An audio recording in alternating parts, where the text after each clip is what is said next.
Europe যেতে পারলে জীবনটাই বদলে যেত ভাই, দেশে আর ভালো লাগে না। ঠিকই বলেছিস বন্ধু, যদি যাইতে পারিস তাহলে যা, খুব ভালো হয়। কি অবস্থা বন্ধু, কি করিস তোরা এনে? কি আর করবো বন্ধু, বসে আছি আর ভাবতেছি যদি ইউরোপ যেতে পারতাম তাহলে জীবনটাই বদলে যেত। কি করিস বন্ধু, আজকেও তিনজনে কি ইটালি পাঠালাম, শুধু টাকা থাকলে পাসপোর্ট ছাড়া বিষয়। তাই নাকি বন্ধু? তাহলে আমিও যাব। তুই তো আমার ভিআইপি ক্লায়েন্ট রে বেটা, তোকে পাঠাবো নেপাল ব্যাকডোর প্যাকেজে, মালয়েশিয়া থেকে সরাসরি ইটালি। তাই নাকি বন্ধু? খরচ কত? অফার প্রাইস মাত্র 3 লাখ। আচ্ছা বন্ধু, ঠিক আছে। তাহলে কালকেই যাই, চল ভিসা করতে দিয়ে আসি। ভাই ইউরোপ যাবে ভাই, কোনো সহজ উপায় আছে? আছে মানে কি, আপনি সঠিক জায়গায় আছে। আর এখন শুধু আপনি প্লেন ওটা বাকি। ভাই পাসপোর্টও লাগবে না? কিছুই লাগবে না ভাই, আপনি খালি 3 লাখ টাকা আর 1 কপি ছবি দিয়ে যান। ঠিক আছে ভাই, আমি টাকার ব্যবস্থা করতেছি। ভাই আমার ভিসার কি হলো? আরে ভাই, এম্বাসির সার্ভার হ্যাক করছে, নাসা দিয়ে রিকভারি হওয়ার চেষ্টা চলতেছে। আপনার 50,000 টাকা জমা দিয়ে যান, 3 দিন পর এসে বিষয় নিয়ে দেন। আরো 50,000? আচ্ছা, ব্যবস্থা করতেছি। মজনু তো বিদেশ যাওয়ার লেগে কাগজপাতি দিল, তো দেশে তো কাজ কামও নাই, তাহলে কি করা যায়? তাহলে এখন কি করা যায়? তুমিও যাও বিদেশ। বালের বিদেশ যাওয়া যে আমার ভালোই লাগে না, তারপরেও এখন কাজ কাম না থাকলে দেখি আগে মজনু আগে যায়, তারপর চিন্তা ভাবনা। তা মজনু যাওয়ার পর যদি তোমারও হয় তাহলে আমিও যাব, টেনশন নাই। যা সবাই মিলে একসাথে একসাথে মিলে ঝুলে।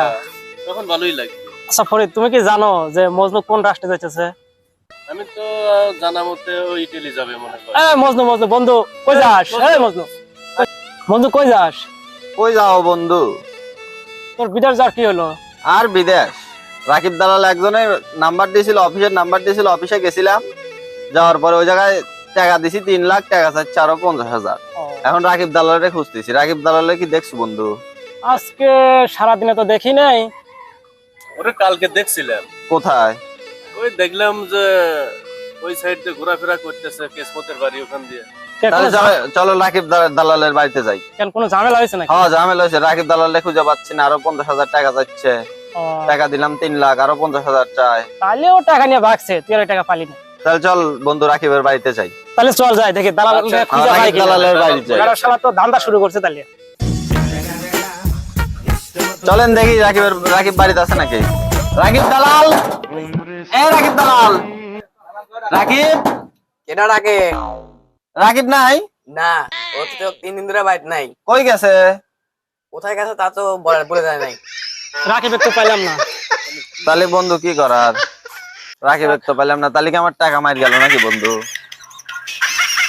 তোর টাকা মার যাবে না, এখন হয়তো কোথায় গেছে, কিন্তু খুঁজে দেখা লাগবে। আবার রাকিব তো 3 দিন ধরে নিখোঁজ, তাহলে কি আমার টাকা মার গেল? হায় আল্লাহ, আমার টাকা।